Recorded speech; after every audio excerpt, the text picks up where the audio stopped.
Hey, amazing teachers. Let's be honest. Sometimes our classrooms sound like a cafeteria during Beyonce's concert.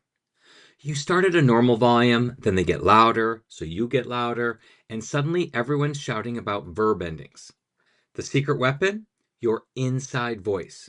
When students get loud, you do the exact opposite. Drop your volume. Whisper if you have to. Watch the chaos pause as their curiosity kicks in. It's like Jedi mind control for teachers, but without the robe, unless that's your classroom vibe. Here's what it looks like in real life. Your students are mid chaos, stories flying, laughter echoing. Instead of shouting over them, you calmly say, "Oh, wow, you're going to miss this part," softly. The ones in front notice, they hush their table, then they back rows, realize something's happening. Within seconds, the volume drops like Wi Fi after the bell.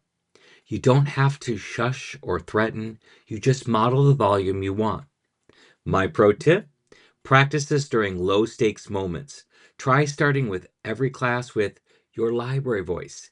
It sets the tone, literally, for the rest of the period. Here's the quick win. Next time your room hits full volume meltdown, resist the urge to go drill sergeant. Instead, breathe, smile, and go quiet ninja mode.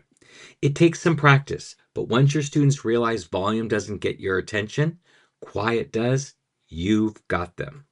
It's one of those "why didn't I try this sooner" moments.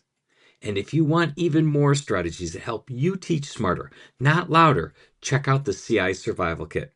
Now with Ask a Story slides for levels 1 through 3 in French, German, and Spanish at mm.us/kit.